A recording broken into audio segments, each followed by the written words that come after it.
Speaker sir, सबसे पहले I would want to take this opportunity to congratulate you on behalf of my party, लोक जनशक्ति party Ramvilas. Sir, हम लोगों को बहुत खुशी है आपको पुनः इस चेयर पर देखकर। 18वीं लोकसभा में जिस तरीके से पुनः आपको ये जिम्मेदारी मिली है, हम सबका सर 17वीं लोकसभा का एक अपना अनुभव है।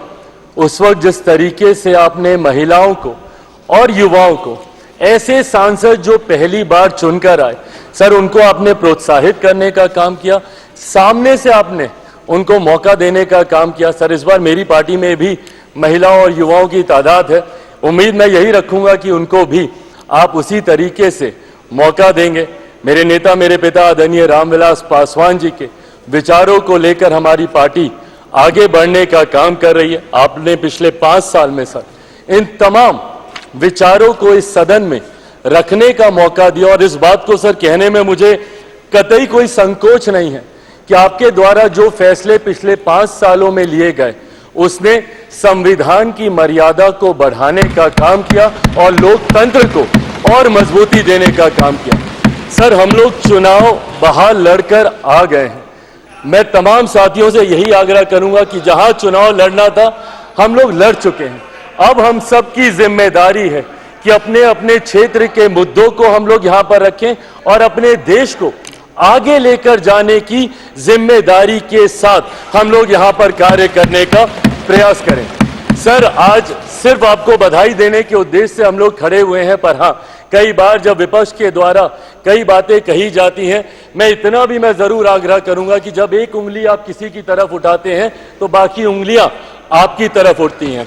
जब आप सत्ता पक्ष से किसी एक आचरण की उम्मीद रखते हैं तो वही उम्मीद हम लोग भी आपके राज्य में उसी आचरण की उम्मीद रखते हैं। कई राज्यों के ऐसे उदाहरण हैं, मैं नाम लेना नहीं चाहूंगा, पर जब आप स्पीकर के पद की बात करते हैं, आप डेप्यूटी स्पीकर के पद की बात करते हैं, तो कई राज्य ऐसे हैं जहां पे स्पीकर का पद और डेप्यूटी स्पीकर का पद भी आप ही के पास है, जहां पर सरकार एनडीए का कोई घटक दल नहीं चला रहा, विपक्ष के दल चलाने का काम कर रहे हैं। ऐसे में सर, इस उम्मीद के साथ कि अगले 5 साल आपका नेतृत्व, आपका मार्गदर्शन उतनी ही खूबसूरती से हम लोग को मिलता रहेगा जैसे पिछले 5 सालों में मिला।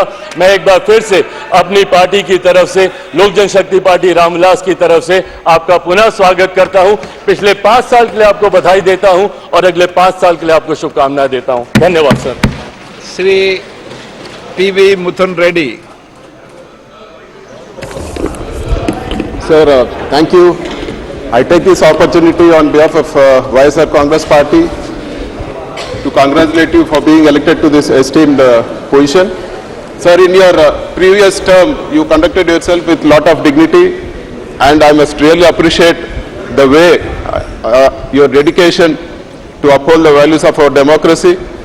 We wish that even in this term, it is marked with success, and you continue the same initiatives like you encourage the newcomers in the last term, and you give a fair chance to everybody in this house.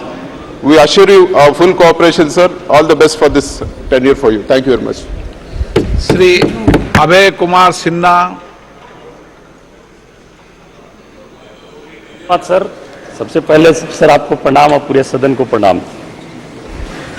18वीं Lok Sabha के अध्यक्ष के रूप में चुने जाने पर मैं अपनी तरफ से और अपनी पार्टी राष्ट्रीय जनता दल की तरफ से दिल की गहराइयों से आपको धन्यवाद और बधाई देता हूं सर, और आशा और उम्मीद करता हूं सर, मैं सदन में पहली बार चुन करके आया हूं, और जब 17वीं लोकसभा के आप अध्यक्ष थे महोदय, तो मैं आपको टीवी पर दिखता था, और आज सौभाग्य हमें प्राप्त हुआ कि इतना नज़दीक से देखने का। मुझे आशा और उम्मीद है आपसे कि आप नए सदस्यों को आपका संरक्षण निश्चित तौर से प्राप्त होता रहेगा। मैं पुनः आपको हार्दिक बधाई देते हुए बहुत बहुत धन्यवाद।